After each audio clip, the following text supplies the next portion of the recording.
Mike Gravel is the senator who exposed widespread atrocities by the US in Vietnam War. Senator, has the US committed crimes against humanity in Afghanistan, Libya, Iraq? And why is no US politician today exposing that?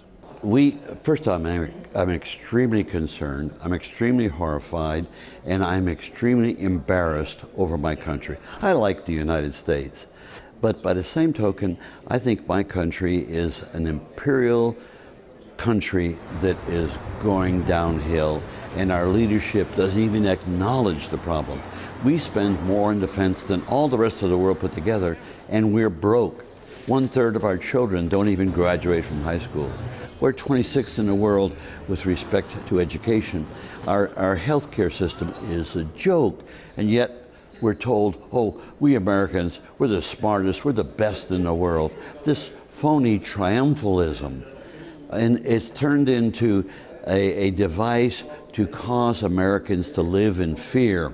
Fear of a terrorist attack on you as an individual, yet you have 1,000 times more likelihood to catch cancer than ever be hurt by that. And so here the United States, in Afghanistan and Iraq and Vietnam in the era, all these American soldiers have died in vain.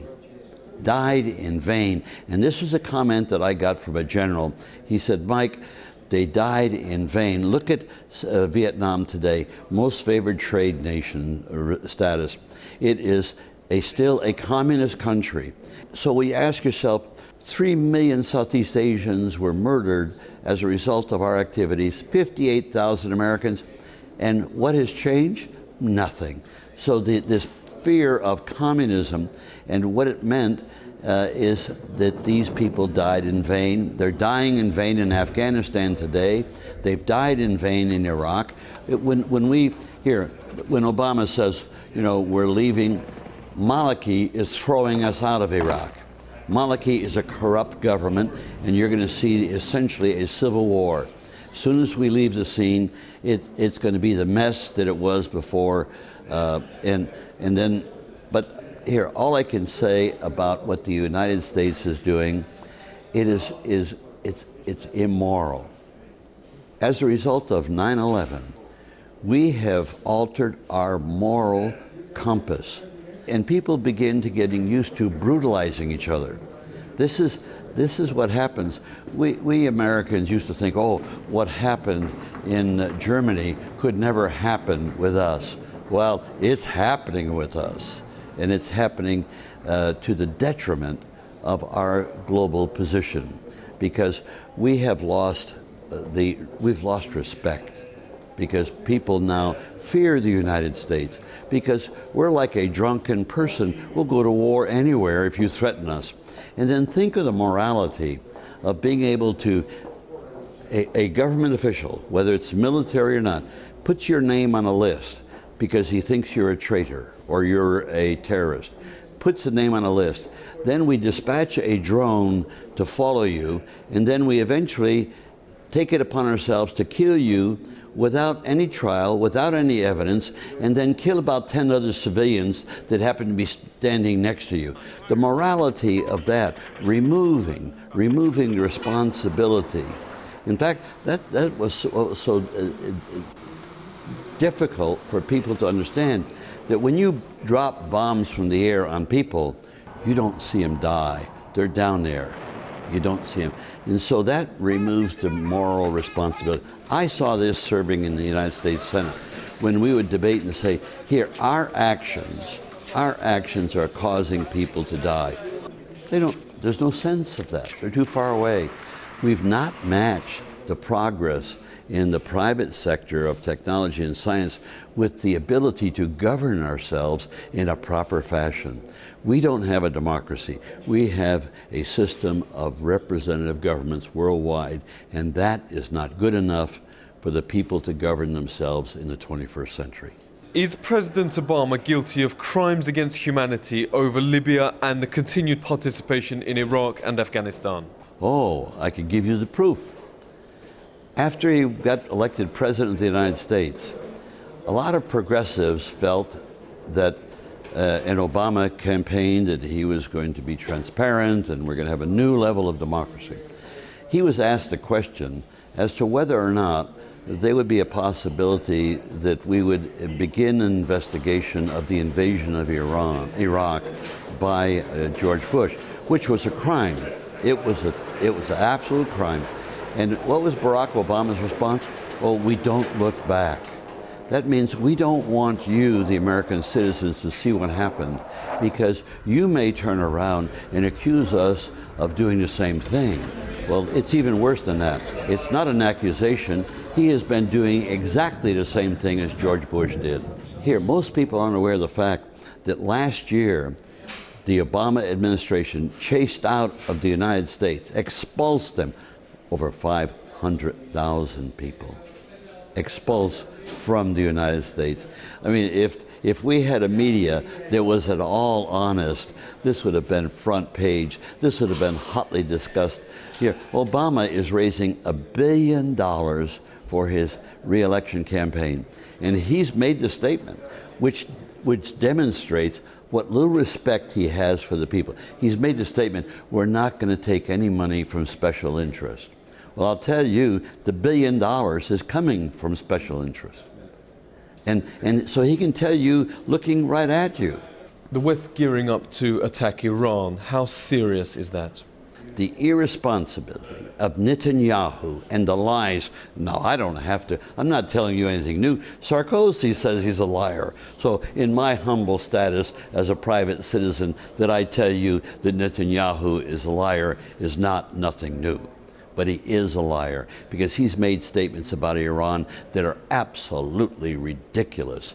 And all it is to create the fear for the people within Israel.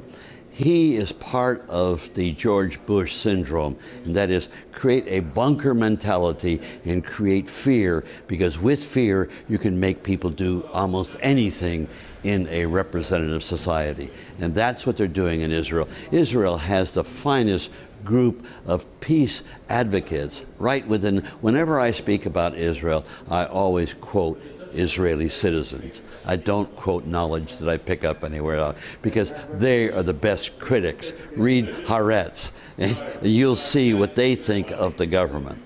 And so this whole ginning up of a war with Iran, very dangerous, because Iran is not Syria, not Lebanon. Iran is a proud nation, and they have missile capabilities. They won't have nuclear capabilities, but they have missile capabilities that they can rain down on Tel Aviv. Now, I can tell you, if they are attacked, they will attack back, and Israel is so vulnerable and so small that they will retaliate. They'll use nukes to retaliate, because they can't suffer to be destroyed. They'll use the end solution. So they nuke Iran. What do you think Pakistan's going to do with its nukes? What do you think China's going to do? What do you think the United States is going to do in retaliation? I mean, you could start a third world nuclear war by irresponsibly attacking Iran. The best way to solve the problem with Iran is leave them alone. They eventually built a democracy that we Americans destroyed with the British. Leave them alone, and the people will develop a democracy anew. Theocracy won't last. Theocracies are of the past. Just leave them alone. The same thing with North Korea. Take out the 26,000 American troops in South Korea and leave them alone, and they'll find their way to a better form of government. Why are you worried about US energy companies and what they're doing to the United States environment? I'm very concerned, but also I'm very realistic. I came from an oil state, and I'm the person that brought about the construction of the Alaska pipeline literally single-handedly. I even had to fight the oil companies to get them to agree, and then they did the studies, the environmental studies. What we need to do is to require that a corporation comports to the environmental controls that the government puts in place. But the problem is the corporations own the government. So the controls are not very good. And that's the reason. But if you now give the people to make laws, they'll make laws that will regulate the corporations. The corporations need to be regulated. They are not democracies. The corporation is designed as an item of economic activity that is responsible to the shareholders. They're not responsible to the public. They're responsible to make a profit for the shareholders. And so if you have managers that have no moral conscience, in fact, corporations have no morality and no memory. They just are designed to make money. That should not be in command of society. And they are in command of society worldwide today. And that has to change, because that is going to lead to the destruction of our planet, because it is uncontrolled. And we see this with corporations, with the financial situation and the meltdown that's taken place. Again, that's irresponsible corporate activity that must be controlled. And of course, in the United States, you've got the conservatives and the Tea Parties. Oh, we got too much regulation. You know, trust the market. The market is the vehicle of greed and making profit. That's what you want to trust the life of your children to in the future? Don't you dare even talk about that.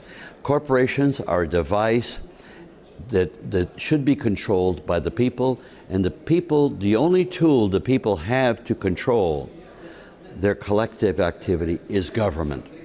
And so when people say government is bad, government is a tool. It can do good, it can do bad. If it's properly designed and controlled and in the hands of the people, and the people have a role in how the government will operate, now you have a win-win situation. I don't know if I mentioned to you the famous words of Marcus